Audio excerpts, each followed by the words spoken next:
Hi ಸ್ನೇಹಿತರೆ, ಎಲ್ಲರಿಗೂ join to learn YouTube ಚಾನಲ್ಗೆ ಸ್ವಾಗತ.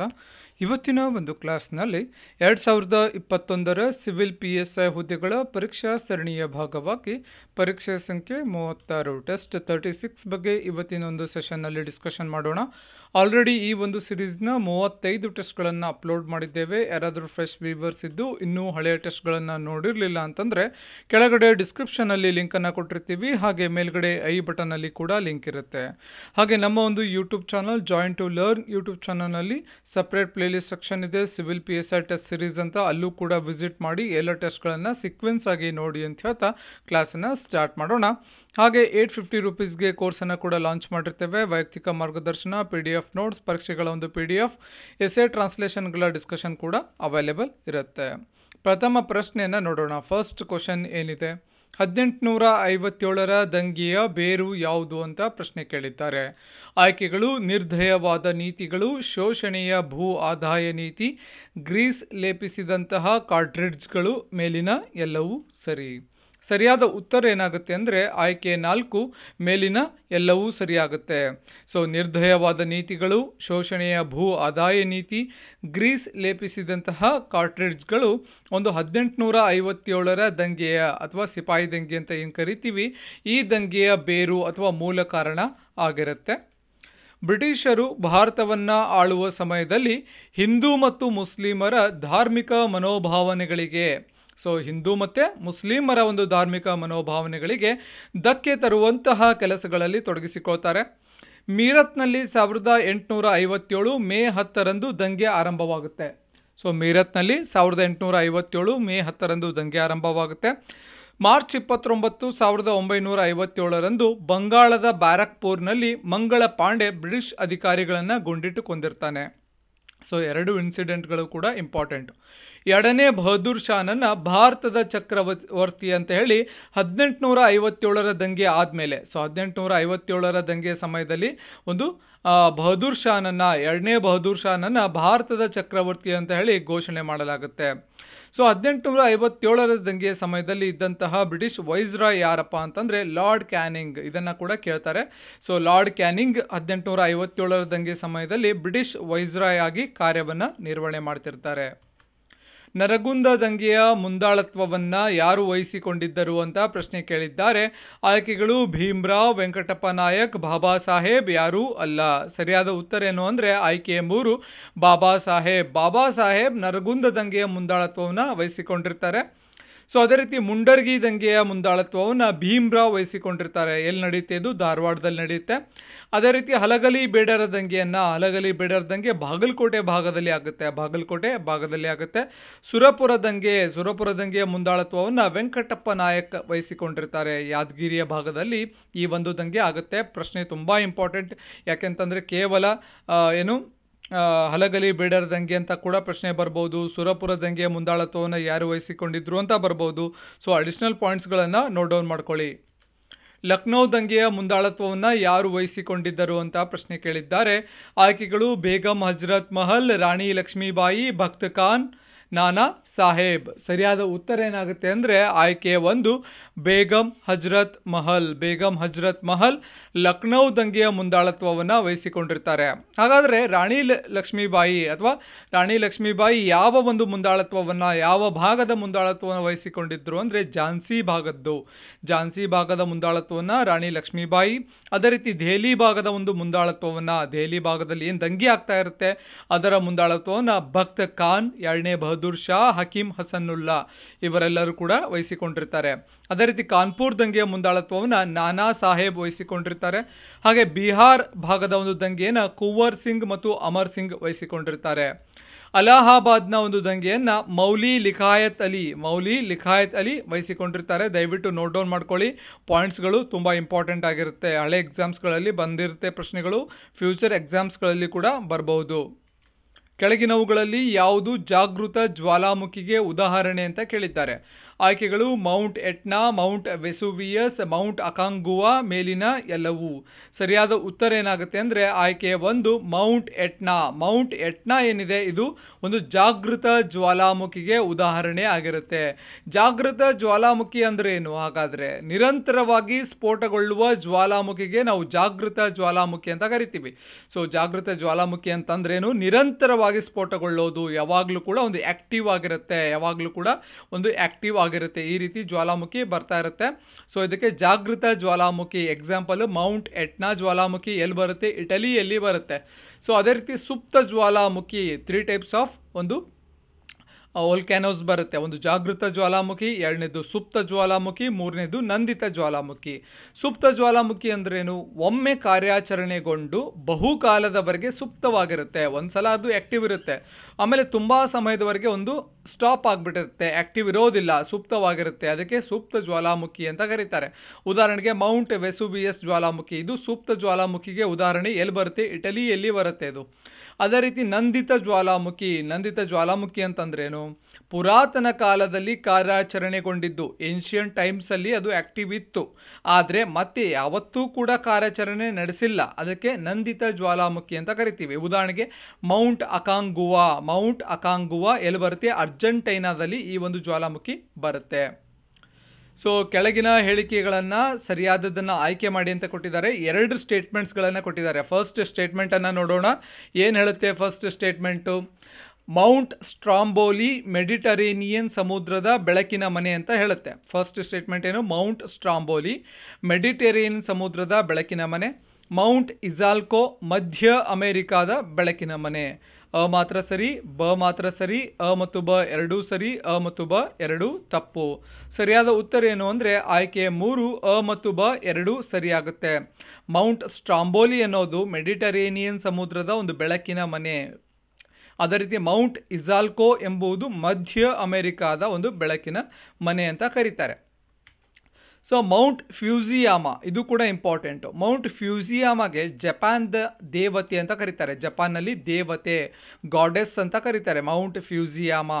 ಅಂಡಮಾನ್ ಮತ್ತು ನಿಕೋಬಾರ್ನಲ್ಲಿ ಒಂದು ವಾಲ್ಕ್ಯಾನೋ ಇದೆ. ಅದು ಯಾವುದು? ಬ್ಯಾರನ್ ವಾಲ್ಕ್ಯಾನೋ. ಇದು ಭಾರತದ ಪ್ರಸಿದ್ಧ ಜ್ವಾಲಾಮುಖಿ ಆಗಿದೆ. ಅದೇ ರೀತಿ ಪೆಸಿಫಿಕ್ ಸಾಗರದ ವಲಯದಲ್ಲಿ ಅತಿ ಹೆಚ್ಚು ಜ್ವಾಲಾಮುಖಿಗಳು ಸಂಭವಿಸುತ್ತೆ. ಸೊ ಒಂದು ಪೆಸಿಫಿಕ್ ರೀಸನ್ ಏನಿದೆ, ಪೆಸಿಫಿಕ್ ಓಷನ್ ಭಾಗ ಏನಿದೆ, ಅದರ ಸರೌಂಡಿಂಗ್ ತುಂಬ ಒಂದು ಆಕ್ಟಿವ್ ವೋಲ್ಕ್ಯಾನೋಸ್ಗಳಿದೆ. ಆದ್ದರಿಂದ ಪೆಸಿಫಿಕ್ ಸಾಗರ ವಲಯವನ್ನು ಅಗ್ನಿವೃತ್ತ ವಲಯ ಅಂತ ಕರೀತಾರೆ. ಸೊ ದಯವಿಟ್ಟು ನೋಟ್ ಡೌನ್ ಮಾಡ್ಕೊಳ್ಳಿ, ಸ್ಟಾರ್ ಮಾರ್ಕ್ ಹಾಕೊಳ್ಳಿ. ಅಗ್ನಿವೃತ್ತ ವಲಯ ಅಂತ ಯಾವುದಕ್ಕೆ ಕರೆಯುತ್ತಾರೆ ಅಂತ ಪ್ರಶ್ನೆ ಕೇಳಿದ್ರೆ ಪೆಸಿಫಿಕ್ ಸಾಗರ ವಲಯವನ್ನು ಕರೀತಾರೆ. ಕಾರಣ ಏನು ಅಂತಂದರೆ ಅದರ ಸರೌಂಡಿಂಗ್ ಅತಿ ಹೆಚ್ಚು ಜ್ವಾಲಾಮುಖಿಗಳು ಸಂಭವಿಸುತ್ತೆ.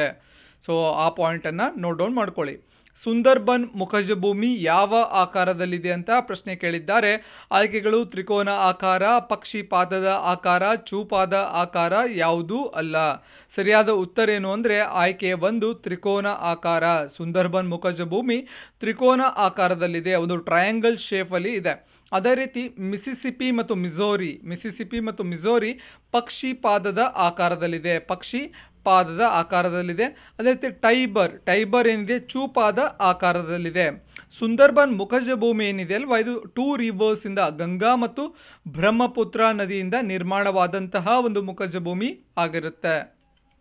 ಯಾವ ವಿಧಿ ಸುಪ್ರೀಂ ಕೋರ್ಟಿನ ಮೂಲ ಅಧಿಕಾರ ವ್ಯಾಪ್ತಿಗೆ ಸಂಬಂಧಿಸಿದೆ ಅಂತ ಪ್ರಶ್ನೆ ಕೇಳಿದ್ದಾರೆ.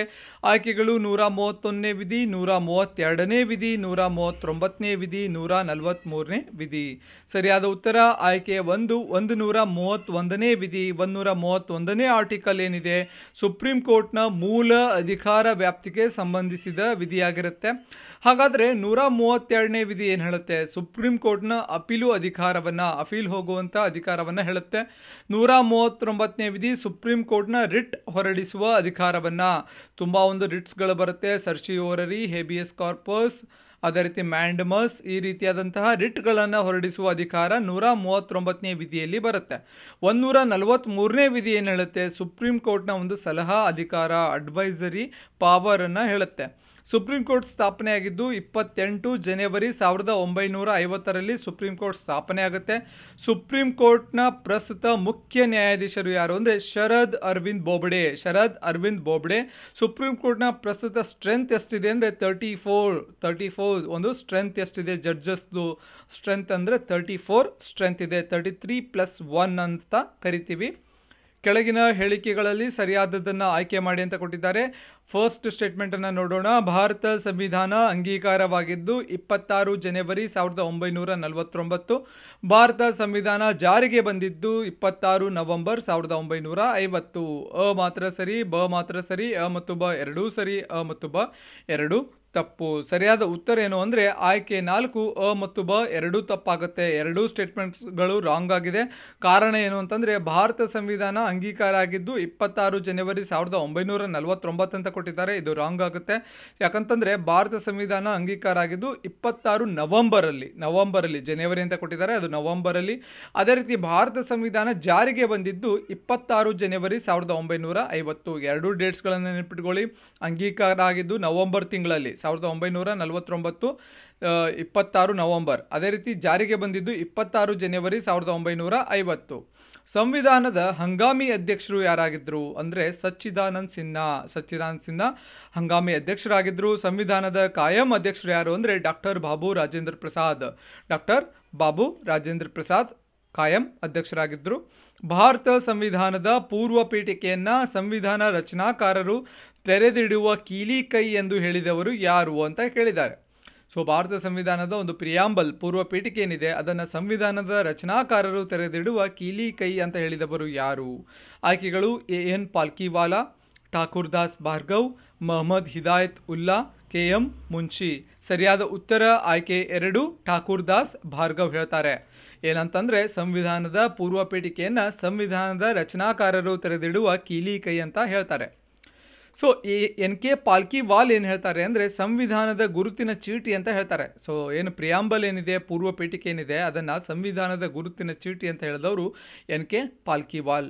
ಅದೇ ರೀತಿ ಮೊಹಮ್ಮದ್ ಹಿದಾಯತ್ ಉಲ್ಲಾ ಏನು ಹೇಳ್ತಾರೆ ಅಂದರೆ ಸಂವಿಧಾನದ ಆತ್ಮ ಅಂತ ಹೇಳ್ತಾರೆ. ಸಂವಿಧಾನದ ಪೂರ್ವ ಪೀಠಿಕೆ ಸಂವಿಧಾನದ ಆತ್ಮ ಅಂತ ಹೇಳ್ತಾರೆ.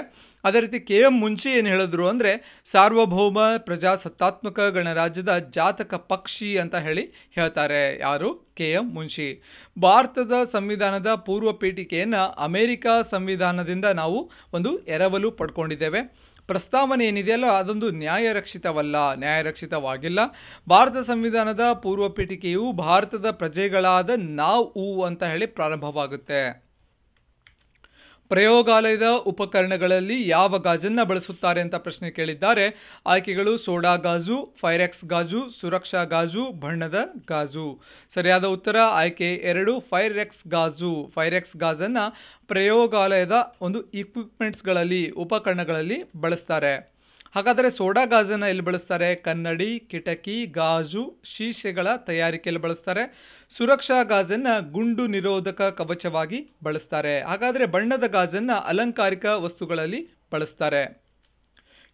ಕೆಳಗಿನವುಗಳಲ್ಲಿ ಸರಿಯಾದದ್ದನ್ನು ಆಯ್ಕೆ ಮಾಡಿ ಅಂತ ಕೊಟ್ಟಿದ್ದಾರೆ. ಫಸ್ಟ್ ಸ್ಟೇಟ್ಮೆಂಟನ್ನು ನೋಡೋಣ. ಸೋಡಿಯಂ ಕ್ಲೋರೈಡನ್ನು ಅಡುಗೆ ಉಪ್ಪು ಅಂತ ಹೇಳಿ ಕರೀತಾರೆ. ಸೋಡಿಯಂ ಬೈಕಾರ್ಬೋನೇಟನ್ನು ಅಡುಗೆ ಸೋಡಾ ಅಂತ ಕರೀತಾರೆ. ಸೋಡಿಯಂ ಕಾರ್ಬೋನೇಟನ್ನು ಸೋಡಾ ಆ್ಯಶ್ ಎಂದು ಕರೆಯುತ್ತಾರೆ. ಮೇಲಿನ ಎಲ್ಲವೂ ಸರಿಯಾದ ಉತ್ತರ ಆಯ್ಕೆ 4, ಮೇಲಿನ ಎಲ್ಲವೂ ಸರಿಯಾಗುತ್ತೆ. ಯಾಕಂದರೆ ಸೋಡಿಯಂ ಕ್ಲೋರೈಡನ್ನು ಅಡುಗೆ ಉಪ್ಪು ಅಂತ ಹೇಳಿ, ಸೋಡಿಯಂ ಬೈಕಾರ್ಬೋನೇಟನ್ನು ಅಡುಗೆ ಸೋಡಾ ಅಂತ, ಅದೇ ರೀತಿ ಸೋಡಿಯಂ ಕಾರ್ಬೋನೇಟನ್ನು ಸೋಡಾ ಆ್ಯಶ್ ಅಂತ ಕರೀತಾರೆ. ಕಾಪರ್ ಸಲ್ಫೇಟ್ ಇದನ್ನು ಶಿಲೀಂಧ್ರನಾಶಕವಾಗಿ ಬಳಸ್ತಾರೆ. ಕ್ಯಾಲ್ಸಿಯಂ ಕಾರ್ಬೋನೇಟ್ ಇದನ್ನು ಸುಣ್ಣದ ಕಲ್ಲು ಅಂತ ಹೇಳಿ ಕರೀತಾರೆ. ಕ್ಯಾಲ್ಸಿಯಂ ಆಕ್ಸಿಕ್ಲೋರೈಡ್ ಇದನ್ನು ಬ್ಲೀಚಿಂಗ್ ಪೌಡರ್ ಅಂತ ಕರೀತಾರೆ. ಡ್ರೈ ಐಸ್ ಇದನ್ನು ಸಾಲಿಡ್ ಕಾರ್ಬನ್ ಅಂತ ಕರೀತಾರೆ. ಆಮ್ಲಗಳ ರಾಜ ಎಂದು ಯಾವುದನ್ನು ಕರೆಯುತ್ತಾರೆ ಅಂತ ಪ್ರಶ್ನೆ ಕೇಳಿದ್ದಾರೆ. ಆಯ್ಕೆಗಳು sulphuric acid, hydrochloric acid, oxalic acid, acetic acid. ಸರಿಯಾದ ಉತ್ತರ ಆಯ್ಕೆ 1, ಸಲ್ಫೋರಿಕ್ ಆ್ಯಸಿಡನ್ನು ಒಂದು ಕಿಂಗ್ ಆಫ್ ಆ್ಯಸಿಡ್, ಆಮ್ಲಗಳ ರಾಜ ಅಂತ ಕರೀತಾರೆ. ಸೊ ಹೈಡ್ರೋಕ್ಲೋರಿಕ್ ಆ್ಯಸಿಡ್ ಇದು ಮಾನವನ ದೇಹದ ಜಠರದಲ್ಲಿ ಕಂಡುಬರುತ್ತೆ. ಅದೇ ರೀತಿ ಆಕ್ಸಾಲಿಕ್ ಆ್ಯಸಿಡ್ ಇದು ಟೊಮ್ಯಾಟೋದಲ್ಲಿ ಕಂಡುಬರುತ್ತೆ. ಒಂದು ಟೊಮ್ಯಾಟೋಸಲ್ಲಿ ಆಕ್ಸಾಲಿಕ್ ಆ್ಯಸಿಡ್ ಇರುತ್ತೆ. ಅಸಿಟಿಕ್ ಆ್ಯಸಿಡ್ ಇದು ವಿನೆಗಾರ್ನಲ್ಲಿ ಕಂಡುಬರುತ್ತೆ. ಟಾಟಾರಿಕ್ ಆ್ಯಸಿಡ್ ಇದು ಹುಣಸೆ ಹಣ್ಣಿನಲ್ಲಿ ಕಂಡುಬರುತ್ತೆ. ಬೋರಿಕ್ ಆ್ಯಸಿಡ್ ಇದನ್ನು ಸೋಂಕು ನಿವಾರಣೆಯಲ್ಲಿ ಬಳಸ್ತಾರೆ. ಬೋರಿಕ್ ಆ್ಯಸಿಡನ್ನು ಸೋಂಕು ನಿವಾರಣೆಯಲ್ಲಿ ಬಳಸ್ತಾರೆ. ಅದೇ ರೀತಿ ಸಿಟ್ರಸ್ ಫ್ರೂಟ್ಸ್ ಅಂದರೆ ಇವ ನಿಂಬೆಹಣ್ಣು ಅದರಲ್ಲಿ ಸಿಟ್ರಿಕ್ ಆ್ಯಸಿಡ್ ಇರುತ್ತೆ. ಆ್ಯಪಲ್ ಅಂದರೆ ಸೇಬು ಹಣ್ಣು ಅದರಲ್ಲಿ ಕೂಡ ಮ್ಯಾಲಿಕ್ ಆ್ಯಸಿಡ್ ಇರುತ್ತೆ. ಆಮ್ಲಗಳಿಗೆ ಸಂಬಂಧಿಸಿದಂತೆ ಸರಿಯಾದದ್ದನ್ನು ಆಯ್ಕೆ ಮಾಡಿ ಅಂತ ಕೊಟ್ಟಿದ್ದಾರೆ. ಇದರ pH ಮೌಲ್ಯ 7ಕ್ಕಿಂತ ಕಡಿಮೆ ಇರುತ್ತೆ. ಇದು ಹುಳಿ ರುಚಿಯನ್ನು ಹೊಂದಿರುತ್ತೆ. ನೀಲಿ ಲಿಟಮಸ್ ಹಾಳೆಯನ್ನು ಕೆಂಪು ಬಣ್ಣಕ್ಕೆ ತಿರುಗಿಸುತ್ತೆ. ಮೇಲಿನ ಎಲ್ಲವೂ ಸರಿ. ಸರಿಯಾದ ಉತ್ತರ ಆಯ್ಕೆ 4 ಮೇಲಿನ ಎಲ್ಲವೂ ಸರಿಯಾಗುತ್ತೆ. ಆಮ್ಲಗಳಿಗೆ ಸಂಬಂಧಿಸಿದಂತೆ pH ಮೌಲ್ಯ 7ಕ್ಕಿಂತ ಕಡಿಮೆ ಇರುತ್ತೆ, ಹುಳಿ ರುಚಿಯನ್ನು ಹೊಂದಿರುತ್ತೆ, ಹಾಗೆ ನೀಲಿ ಲಿಟ್ಮಸ್ಸನ್ನು ಕೆಂಪು ಬಣ್ಣಕ್ಕೆ ಟರ್ನ್ ಮಾಡುತ್ತೆ. ಇದು ಒಂದು ಆಮ್ಲಗಳ ಕ್ಯಾರೆಕ್ಟರ್. ಪ್ರತ್ಯಾಮ್ಲಗಳ ಕ್ಯಾರೆಕ್ಟರನ್ನು ನೋಡಬೇಕು. ಡೆಡ್ ಅಪೋಸಿಟ್ ಇರುತ್ತೆ. ಆಮ್ಲಗಳಿಗೆ ಏನಿರುತ್ತೆ ಅದರ ಅಪೋಸಿಟ್ ಪ್ರತ್ಯಾಮ್ಲ. ಪ್ರತ್ಯಾಮ್ಲದ pH ಮೌಲ್ಯ 7ಕ್ಕಿಂತ ಹೆಚ್ಚಿರುತ್ತೆ. ಪ್ರತ್ಯಾಮ್ಲ ಕಹಿ ರುಚಿಯನ್ನು ಹೊಂದಿರುತ್ತೆ. ಪ್ರತ್ಯಾಮ್ಲ ಕೆಂಪು ಲಿಟ್ಮಸ್ಸನ್ನು ನೀಲಿ ಬಣ್ಣಕ್ಕೆ ಟರ್ನ್ ಮಾಡುತ್ತೆ. ಬಿಲಾಯಿ ಉಕ್ಕಿನ ಕಾರ್ಖಾನೆಯನ್ನು ಯಾವ ದೇಶದ ಸಹಯೋಗದೊಂದಿಗೆ ಸ್ಥಾಪಿಸಲಾಯಿತು ಅಂತ ಕೇಳಿದ್ದಾರೆ. ಆಯ್ಕೆಗಳು ರಷ್ಯಾ, ಇಂಗ್ಲೆಂಡ್, ಜರ್ಮನಿ, ಯಾವುದೂ ಅಲ್ಲ. ಸರಿಯಾದ ಉತ್ತರ ಆಯ್ಕೆ 1 ರಷ್ಯಾ ಆಗುತ್ತೆ. ಬಿಲಾಯಿ ಉಕ್ಕಿನ ಕಾರ್ಖಾನೆಯನ್ನು ರಷ್ಯಾದ ಒಂದು ಸಹಯೋಗದೊಂದಿಗೆ ಸ್ಥಾಪಿಸಲಾಗುತ್ತೆ. ಸೊ ಬಿಲಾಯಿ ಎಲ್ಲಿ ಬರುತ್ತೆ ಉಕ್ಕಿನ ಕಾರ್ಖಾನೆ? ಛತ್ತೀಸ್ಗಢಲ್ಲಿ ಬರುತ್ತೆ. ಇದು ರಷ್ಯಾದ ಸಹಯೋಗದೊಂದಿಗೆ. ಅದೇ ರೀತಿ ರೋರ್ಕೆಲಾ ಒರಿಸ್ಸಾದಲ್ಲಿದೆ ಈ ಒಂದು ಉಕ್ಕಿನ ಕಾರ್ಖಾನೆ. ಇದನ್ನು ಜರ್ಮನಿ ಸಹಯೋಗದೊಂದಿಗೆ ಸ್ಟಾರ್ಟ್ ಮಾಡ್ತಾರೆ. ದುರ್ಗಾಪುರ ಒಂದು ಉಕ್ಕಿನ ಕಾರ್ಖಾನೆ ಪಶ್ಚಿಮ ಬಂಗಾಳಲ್ಲಿ ಬರುತ್ತೆ. ಇದು ಇಂಗ್ಲೆಂಡ್ನ ಸಹಯೋಗದೊಂದಿಗೆ ಸ್ಟಾರ್ಟ್ ಆಗುತ್ತೆ. 2ನೇ ಪಂಚವಾರ್ಷಿಕ ಯೋಜನೆ ಏನಿರುತ್ತೆ ಅಲ್ವಾ 1956ರಿಂದ 61ರ ಅವಧಿಯಲ್ಲಿ ಆ ಒಂದು ಸಮಯದಲ್ಲಿ ಈ 3 ಉಕ್ಕಿನ ಕಾರ್ಖಾನೆಗಳು ಸ್ಟಾರ್ಟ್ ಆಗುತ್ತೆ ಭಾರತದಲ್ಲಿ. ಸೊ ದಯವಿಟ್ಟು ನೆನ್ಪಿಟ್ಕೊಳ್ಳಿ. Second 5-year plan. ಯಾವ ಪಂಚವಾರ್ಷಿಕ ಯೋಜನೆಯಲ್ಲಿ ಗಾಡ್ಗಿಲ್ ಯೋಜನೆ ಎಂದು ಕರೆಯುತ್ತಾರೆ ಅಂತ ಕೇಳಿದ್ದಾರೆ. ಆಯ್ಕೆಗಳು 1ನೇ ಪಂಚವಾರ್ಷಿಕ ಯೋಜನೆ, 2ನೇ ಪಂಚವಾರ್ಷಿಕ ಯೋಜನೆ, 3ನೇ ಪಂಚವಾರ್ಷಿಕ ಯೋಜನೆ, 4ನೇ ಪಂಚವಾರ್ಷಿಕ ಯೋಜನೆ.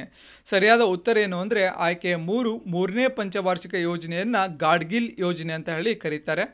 ಸೊ 3ನೇ ಪಂಚವಾರ್ಷಿಕ ಯೋಜನೆ 1961ರಿಂದ 66ರ ಅವಧಿಯಲ್ಲಿ ಆಗುತ್ತೆ.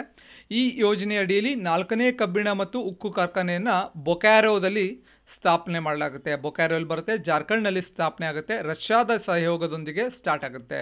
ಸೊ 3ನೇ ಪಂಚವಾರ್ಷಿಕ ಯೋಜನೆಯಲ್ಲಿ 4ನೇ ಕಬ್ಬಿಣ ಉಕ್ಕು ಕಾರ್ಖಾನೆ, ಯಾಕಂದರೆ 2ನೇ ಪಂಚವಾರ್ಷಿಕ ಯೋಜನೆಯಲ್ಲಿ 3 ಕಬ್ಬಿಣ ಉಕ್ಕು ಅಥವಾ ಉಕ್ಕಿನ ಕಾರ್ಖಾನೆಗಳನ್ನು ಸ್ಟಾರ್ಟ್ ಮಾಡ್ತಾರೆ. 3ನೇ ಪಂಚವಾರ್ಷಿಕ ಯೋಜನೆಯಲ್ಲಿ 4ನೇ ಕಬ್ಬಿಣ ಅಥವಾ ಉಕ್ಕಿ ಕಾರ್ಖಾನೆಯನ್ನು ಸ್ಟಾರ್ಟ್ ಮಾಡ್ತಾರೆ. 1ನೇ ಪಂಚವಾರ್ಷಿಕ ಯೋಜನೆಯನ್ನು ಏನಂತ ಕರೀತಾರೆ ಅಂತ ಕೇಳಿದ್ರೆ ಹೆರಾಲ್ಡ್ ಡೋಮರ್ ಮಾದರಿ ಅಂತ ಕರೀತಾರೆ. 2ನೇ ಪಂಚವಾರ್ಷಿಕ ಯೋಜನೆಯನ್ನು ಮಹಲನೋಬಿಸ್ ಮಾದರಿ ಅಂತ ಕರೀತಾರೆ. 2021ರ ರೈಸಿನಾ ಡೈಲಾಗ್ಗೆ ಸಂಬಂಧಿಸಿದಂತೆ ಸರಿಯಾದದ್ದನ್ನು ಆಯ್ಕೆ ಮಾಡಿ ಅಂತ ಕೊಟ್ಟಿದ್ದಾರೆ. ಫಸ್ಟ್ ಸ್ಟೇಟ್ಮೆಂಟನ್ನು ನೋಡೋಣ. ನರೇಂದ್ರ ಮೋದಿ ರೈಸಿನಾ ಡೈಲಾಗನ್ನು ಅನಾವರಣಗೊಳಿಸಿದ್ದಾರೆ ಅಥವಾ ಇನಾಗ್ರೇಟ್ ಮಾಡಿದ್ದಾರೆ. ಡೆನ್ಮಾರ್ಕ್ ಪ್ರಧಾನಿ ಮೆಟ್ಟೆ ಫ್ರೆಡ್ರಿಕ್ಸನ್ ಕಾರ್ಯಕ್ರಮದಲ್ಲಿ ಭಾಗವಹಿಸಿದ್ದರು, ಒಂದು ವರ್ಚುವಲ್ ಮೆಥಡಲ್ಲಿ ಭಾಗವಹಿಸಿದ್ದರು ಅಂತ ಪ್ರಶ್ನೆಯಲ್ಲಿ ಕೇಳಿದ್ದಾರೆ. ಆಯ್ಕೆಗಳು ಅ ಮಾತ್ರ ಸರಿ, ಬ ಮಾತ್ರ ಸರಿ, ಅ ಮತ್ತು ಬ ಎರಡೂ ಸರಿ, ಅ ಮತ್ತು ಬ ಎರಡೂ ತಪ್ಪು. ಸರಿಯಾದ ಉತ್ತರ ಆಯ್ಕೆ 3 ಅ ಮತ್ತು ಬ ಎರಡೂ ಸರಿಯಾಗುತ್ತೆ. 2021ರ ಒಂದು ರೈಸಿನಾ ಡೈಲಾಗನ್ನು ನರೇಂದ್ರ ಮೋದಿ ಇನಾಗ್ರೇಟ್ ಮಾಡ್ತಾರೆ. ಹಾಗೆ ಡೆನ್ಮಾರ್ಕ್ ಪ್ರಧಾನಿ ಮೆಟ್ರೆ ಫ್ರೆಡ್ರಿಕ್ಸನ್ ಪಾರ್ಟಿಸಿಪೇಟ್ ಮಾಡಿರ್ತಾರೆ ವರ್ಚುವಲ್ ಮೆಥಡಲ್ಲಿ. ಅದರ ಜೊತೆಗೆ ರುವಾಂಡಾದ ಅಧ್ಯಕ್ಷ ಪೌಲ್ ಕಗ್ಮೆ ಕೂಡ ಪಾರ್ಟಿಸಿಪೇಟ್ ಮಾಡಿದ್ರು. 2016ರಿಂದ ರೈಸಿನಾ ಡೈಲಾಗನ್ನು ನಡೆಸಿಕೊಂಡು ಬರಲಾಗ್ತಾ ಇದೆ. 2016ರಿಂದ ರೈಸಿನಾ ಡೈಲಾಗನ್ನು ಸ್ಟಾರ್ಟ್ ಮಾಡಿದ್ದಾರೆ. ವಿದೇಶಿ ಮಂತ್ರಾಲಯ ಹಾಗೂ ವೀಕ್ಷಕ ಸಂಶೋಧನಾ ಪ್ರತಿಷ್ಠಾನ ಒಟ್ಟಾಗಿ ಇದನ್ನು ನಡೆಸುತ್ತೆ. ವಿದೇಶಿ ಮಂತ್ರಾಲಯ ಹಾಗೆ ವೀಕ್ಷಕ ಸಂಶೋಧನಾ ಪ್ರತಿಷ್ಠಾನ ಒಟ್ಟಾಗಿ ಸ್ಟಾರ್ಟ್ ಮಾಡುತ್ತೆ. ಸೊ 2021ರ ರೈಸಿನಾ ಡೈಲಾಗ್ನ ಒಂದು ಥೀಮ್ ಏನಿತ್ತು ಅದನ್ನು ಕಮೆಂಟ್ ಸೆಕ್ಷನಲ್ಲಿ ಕಮೆಂಟನ್ನು ಮಾಡಿ. ದಾದಿ ಜಾನಕಿ ನೆನಪಿಗಾಗಿ ಇತ್ತೀಚೆಗೆ ಅಂಚೆ ಚೀಟಿಯನ್ನು ಯಾರು ಬಿಡುಗಡೆ ಮಾಡಿದ್ದಾರೆ ಅಂತ ಪ್ರಶ್ನೆ ಕೇಳಿದ್ದಾರೆ. ಆಯ್ಕೆಗಳು ನರೇಂದ್ರ ಮೋದಿ, ವೆಂಕಯ್ಯ ನಾಯ್ಡು, ರಾಮನಾಥ್ ಕೋವಿಂದ್, ಯಾರೂ ಅಲ್ಲ. ಸರಿಯಾದ ಉತ್ತರ ಆಯ್ಕೆ 2 ವೆಂಕಯ್ಯ ನಾಯ್ಡು ಅವರು ದಾದಿ ಜಾನಕಿ ನೆನಪಿಗಾಗಿ ಅಂಚೆ ಚೀಟಿಯನ್ನು ಒಂದು ಇನಾಗ್ರೇಟ್ ಮಾಡಿದ್ದಾರೆ. ಯಾರು ವೆಂಕಯ್ಯ ನಾಯ್ಡು? ಪ್ರಸ್ತುತ ಭಾರತದ ಉಪರಾಷ್ಟ್ರಪತಿ ಆಗಿರ್ತಾರೆ.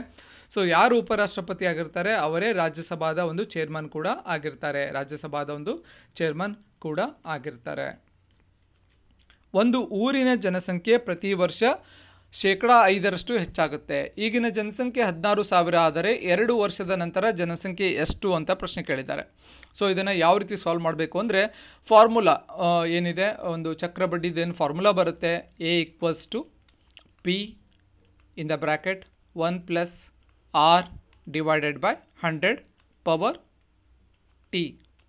ಸೊ ಎ ಅಂತಂದ್ರೆ ಏನು ಅಮೌಂಟು, ಪಿ ಅಂದರೆ ಪ್ರಿನ್ಸಿಪಲ್ ಅಮೌಂಟು, 1 ಪ್ಲಸ್ ಆರ್ ಅಂದರೆ ರೇಟ್ ಆಫ್ ಇಂಟ್ರೆಸ್ಟು, ಟಿ ಅಂದರೆ ಟೈಮು 100 ಅಲ್ವಾ. ಸೊ ಇದಕ್ಕೆ ಜಸ್ಟ್ ಅಪ್ಲೈ ಮಾಡಬೇಕು. ಪಿ ಅಂತಂದರೆ ಇಲ್ಲಿ ಎಷ್ಟಿದೆ, ಇಲ್ಲಿ 16,000, ಇದು ಪಿ ಎಲ್ ಬರುತ್ತೆ 16,000. ಸೊ ಆಮೇಲೆ 1 plus R rate of interest ಎಷ್ಟಿದೆ 5 ಅಲ್ವಾ, 5 ಡಿವೈಡೆಡ್ ಬೈ 100. ಟಿ ಅಂತ ಎಷ್ಟು ಕೊಟ್ಟಿದ್ದಾರೆ, 2 ವರ್ಷದ ನಂತರ, ಟಿ 2 ಇಲ್ಲಿ ಬರ್ಕೋಬೇಕು. ಸೊ 16,000 ಅಂತ ಬರ್ಕೊಳ್ಳೋಣ. 16,000 ಸಿಂಪ್ಲಿಫೈ ಮಾಡಿದ್ರೆ ಎಷ್ಟಾಗುತ್ತೆ, ಸೊ ಇದನ್ನು ಲೆಸ್ ಹಾಕೊಂಡು ಹಿಡಿಬೇಕು. 1 ಪ್ಲಸ್ 5 ಡಿವೈಡೆಡ್ ಬೈ 100 ಲೆಸ್ ಹಾಕೊಂಡು ಹಿಡಿದ್ರೆ ಟೋಟಲ್ ಎಷ್ಟಾಗುತ್ತೆ, 105 ಡಿವೈಡೆಡ್ ಬೈ 100 ಆಗುತ್ತೆ. 105 ಡಿವೈಡೆಡ್ ಬೈ 100 ಪವರ್ 2 ಆಗುತ್ತೆ. ಸಿಂಪ್ಲಿಫೈ ಮಾಡೋಣ. 5 2 10, 5 1 5, 5 2 10, 0 0, 21 20. ಸಿಂಪ್ಲಿಫೈ ಮಾಡಿದ್ರೆ 5ರಿಂದ ಭಾಗಾಕಾರ ಆಗುತ್ತೆ. ಸೊ 16,000 ಬರ್ಕೋಬೇಕು. 16,000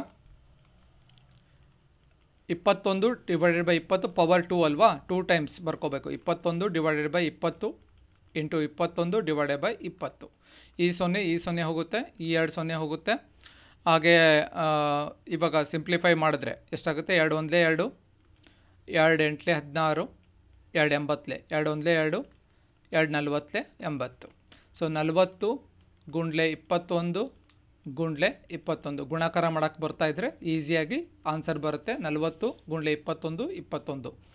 21 ಗುಂಡ್ಲೆ 21 ಎಷ್ಟಾಗುತ್ತೆ, 21 1 21, 2 ಕೈಲ 21 2 42, 42 2 44, 441. 441 ಗುಂಡ್ಲೆ 40 ಎಷ್ಟು ಬರುತ್ತೆ, 0 1 0 0 0, 4 1 4, 4 4 16, 4 4 16 1 17, 0 4 6 7 1 ಎಷ್ಟು ಬರುತ್ತೆ, 17,640 ಬರುತ್ತೆ. ಆಯ್ಕೆ 3 ಸರಿಯಾದ ಉತ್ತರ. 17,640 ಒಟ್ಟು ಜನಸಂಖ್ಯೆ ಆಗಿರುತ್ತೆ 2 ವರ್ಷ ಆದಮೇಲೆ. ಸೊ ನಿಮ್ಗೇನಾದರೂ ಗೊತ್ತಾಗಲಿಲ್ಲ ಅಂದರೆ ದಯವಿಟ್ಟು ಸೆಕೆಂಡ್ ಟೈಮ್ ವಿಡಿಯೋನ ನೋಡಿ ಗೊತ್ತಾಗುತ್ತೆ. ಮುಂದಿನ ಪ್ರಶ್ನೆ, ಕಮಲಳು ಒಂದು ಹಣಕಾಸು ಸಂಸ್ಥೆಯಲ್ಲಿ 1,000 ರೂಗಳನ್ನು ಹೂಡ್ತಾಳೆ. 3 ವರ್ಷಗಳ ನಂತರ 1,331 ರೂ ಮೊತ್ತವನ್ನು ಪಡೀತಾಳೆ. ಹಾಗಾದರೆ ವಾರ್ಷಿಕ ಬಡ್ಡಿ ದರ ಕಂಡುಹಿಡಿಯಿರಿ ಅಂತ ಕೇಳಿದ್ದಾರೆ. ಸೇಮ್ ಫಾರ್ಮುಲಾ ಈ ರೀತಿ ಅಪ್ಲೈ ಮಾಡಬೇಕು. A equals to P in the bracket 1 plus R divided by 100 power T. So ಇಲ್ಲಿ ಏನು ಕೇಳಿದ್ದಾರೆ, ರೇಟ್ ಆಫ್ ಇಂಟ್ರೆಸ್ಟ್ ಕಂಡುಹಿಡಿಯಿರಿ ಅಂತ ಕೇಳಿದ್ದಾರೆ. ಸೊ ಆಲ್ರೆಡಿ ಎ ಕೊಟ್ಟಿದ್ದಾರೆ. A amount of total amount ಎಷ್ಟು, 1,331. ಸೊ ಪಿ ಏನಿದೆ ಪ್ರಿನ್ಸಿಪಲ್ ಅಮೌಂಟು 1,000 ಹೌದಲ್ವಾ. ಸೊ 1,000 ಇಲ್ಲಿ ಇದನ್ನು ಕೆಳಗಡೆ ಬರ್ಕೋಬೇಕು. ಇಲ್ಲಿ ಬರುತ್ತೆ 1,000, ಪಿ ಇಂಟು ಇದ್ದಿದ್ದು ಡಿವೈಡೆಡ್ ಬೈ ಆಗುತ್ತೆ. ಸೊ ಬ್ರ್ಯಾಕೆಟ್ ಬರ್ಕೊಳ್ಳೋಣ. 1 plus R, 1 plus rate of interest ಗೊತ್ತಿಲ್ಲ ಕಂಡುಹಿಡಿಬೇಕು, ಡಿವೈಡೆಡ್ ಬೈ 100. ಟೈಮ್ ಎಷ್ಟಿದೆ, ಟೈಮ್ ಈಸ್ಕೊಲ್ ಟು 3 ಹೌದಲ್ವಾ, 3 ವರ್ಷ. ಸೊ ಇದನ್ನು ಈ ಕಡೆ ಇರುವ ಕ್ಯೂಬ್ 3 ಕ್ಯೂಬ್ 3 ಅಂದರೆ ಕ್ಯೂಬ್ ಆಗುತ್ತಲ್ವ, ಅದನ್ನು ಈ ಕಡೆ ಬರ್ಕೊಳ್ಳೋಣ. ಸೊ ಈ ಕಡೆ ಬರ್ಕೊಂಡ್ರೆ 1,331 divided by 100 divided by 1000 cube ಬರ್ಕೋಬೇಕು, ಕ್ಯೂಬ್ 3. ಸೊ ಇದು ಎಷ್ಟಾಗುತ್ತೆ, 1 ಪ್ಲಸ್ ಆರ್ ಡಿವೈಡೆಡ್ ಬೈ 100 ಆಗುತ್ತೆ. ಸೊ ಇದನ್ನು ಕ್ಯೂಬ್ ಆಗುತ್ತಲ್ವ, cube 10 to the power of 3 ಎಷ್ಟಾಗುತ್ತೆ, 1000ಅನ್ನು ಕ್ಯೂಬ್ ಮಾಡಿದ್ರೆ ಘನಮೂಲ ಕಂಡುಹಿಡಿದ್ರೆ 10 ಆಗುತ್ತೆ. ಸೊ ಅದೇ ರೀತಿ 1,331 ಘನಮೂಲ ಎಷ್ಟಾಗುತ್ತೆ, 11 ಆಗುತ್ತೆ ಹೌದಲ್ವಾ, 11 ಆಗುತ್ತೆ. ಸೊ ಇದನ್ನು ಬರ್ಕೋಬೇಕು. ಯಾವ ರೀತಿ ಬರ್ಕೋಬೇಕು, ನೆಕ್ಸ್ಟ್ ಸ್ಟೆಪ್ ಯಾವ ರೀತಿ ಬರ್ಕೋಬೇಕಂದ್ರೆ 11 ಡಿವೈಡೆಡ್ ಬೈ 10 ಘನಮೂಲ ಕಂಡುಹಿಡಿದ್ವಲ್ವಾ, 1 ಪ್ಲಸ್ ಆರ್ ಡಿವೈಡೆಡ್ ಬೈ 100. ಈ ಕಡೆ ಇರೋ 1 ಈ ಕಡೆ ಬಂದರೆ ಮೈನಸ್ ಆಗುತ್ತೆ. 11 by 10 minus 1 R by 100. So ಇದನ್ನು ಲೆಸ ತೆಗೆದ್ರೆ ಎಷ್ಟಾಗುತ್ತೆ, 11 minus 10 divided by 10 equals to R by 100. 11ಅಲ್ಲಿ 10 ಹೋದರೆ 1 ಬರುತ್ತೆ. 1 by 10 equals to R by 100. R equals to 100 by 10. R equals to 100 by 10. ಈ 0 ಹೋಗುತ್ತೆ, 10 ಉಳಿಯುತ್ತೆ. ಸೊ ರೇಟ್ ಆಫ್ ಇಂಟ್ರೆಸ್ಟ್ ಎಷ್ಟು, 10. ಸೊ ಆಯ್ಕೆ 2 ಸರಿಯಾದ ಉತ್ತರ. ಆಯ್ಕೆ 2 ಸರಿಯಾದ ಉತ್ತರ ಆಗುತ್ತೆ, 10% ಆಗುತ್ತೆ. ಮುಂದಿನ ಪ್ರಶ್ನೆಯನ್ನು ನೋಡೋಣ. 28th ಕ್ವಶನ್ನು, ತ್ರೈಮಾಸಿಕ ಚಕ್ರಬಡ್ಡಿಯಂತೆ 16,000 ರೂ ಅಸಲಿಗೆ ಸಾಲಿಯಾನ ಶೇಕಡ 20% ಬಡ್ಡಿ ದರದಂತೆ 9 ತಿಂಗಳಿಗೆ ಆಗುವ ಚಕ್ರಬಡ್ಡಿ ಎಷ್ಟು ಅಂತ ಕೇಳಿದ್ದಾರೆ. ತುಂಬ ಸಿಂಪಲ್ಲು. ಮೊದಲು ನಾವೇನು ಮಾಡಬೇಕು ಅಂತಂದರೆ ಸಾಲಿಯಾನ ಶೇಕಡ ಅಂದರೆ ವರ್ಷಕ್ಕೆ 20% ಬಡ್ಡಿ ಅಂತ ಕೊಟ್ಟಿರೋದು. ತ್ರೈಮಾಸಿಕ ಅಂದರೆ 12 ತಿಂಗಳಿಗೆ 20% ಬಡ್ಡಿ.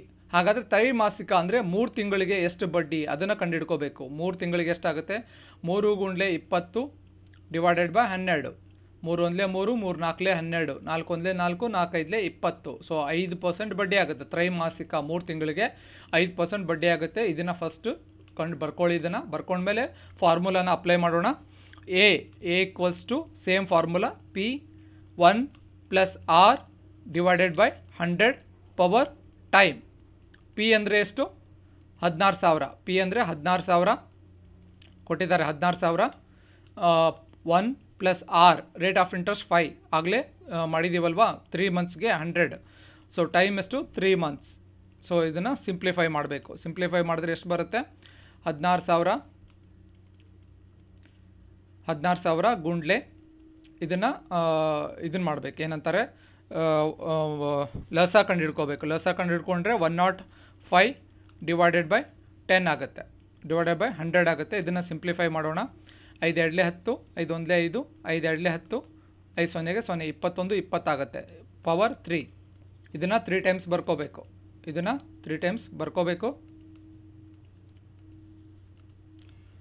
ಸೊ ಎಷ್ಟಾಗುತ್ತೆ? 16,000 into 21 divided by 20, 21 divided by 20, 21 divided by 20. Simplify ಮಾಡಿದ್ರೆ ಎಷ್ಟು ಬರುತ್ತೆ? ಈ 0, ಈ 0, ಈ 0, 3 0 ಹೋಗುತ್ತೆ. 2 ಒಂದ್ಲೆ 2, 2 ಎಂಟ್ಲೆ 16, 2 ಒಂದ್ಲೆ 2, 2 ನಾಲ್ಕಲೆ 8, 2 ಒಂದ್ಲೆ 2, 2 ಎರಡ್ಲೆ 4. ಸೊ 21 21 21 3 ಸಲ ಗುಣಾಕಾರ ಮಾಡಬೇಕು. 21 21 ಮಾಡಬೇಕು. 21 21, 21 ಎರಡ್ಲೆ 42 ಪ್ಲಸ್ 44, 441 ಮತ್ತೆ 21ರಿಂದ ಗುಣಾಕಾರ ಮಾಡಿ ಮತ್ತೆ 2ರಿಂದ ಗುಣಾಕಾರ ಮಾಡಬೇಕು. ಎಷ್ಟು ಬರುತ್ತೆ? 18,522 ಬರುತ್ತೆ. ದಯವಿಟ್ಟು ಗುಣಾಕಾರ ಮಾಡಿ. ಸೊ 18,552ರಲ್ಲಿ 16,000ನ ಮೈನಸ್ ಮಾಡಬೇಕು. ಯಾಕೆ ಮೈನಸ್ ಮಾಡಬೇಕು ಅಂತಂದರೆ ಚಕ್ರ ಬಡ್ಡಿ ಕೇಳಿರೋದು. ನಾವು ಹಿಡಿದಿರೋದು ಟೋಟಲ್ ಪ್ರಿನ್ಸಿಪಲ್ ಅಮೌಂಟನ್ನು ಕಂಡು ಹಿಡಿದಿದ್ದೀವಿ. ಸೊ ಇದರಲ್ಲಿ ಇದನ್ನು ಮೈನಸ್ ಮಾಡಿದ್ರೆ ಎಷ್ಟು ಬರುತ್ತೆ? 2,522 ಬರುತ್ತೆ. 2,522 ಬರುತ್ತೆ. ಸರಿಯಾದ ಉತ್ತರ ಆಯ್ಕೆ 3, 2,522 ರೂಪಾಯಿ.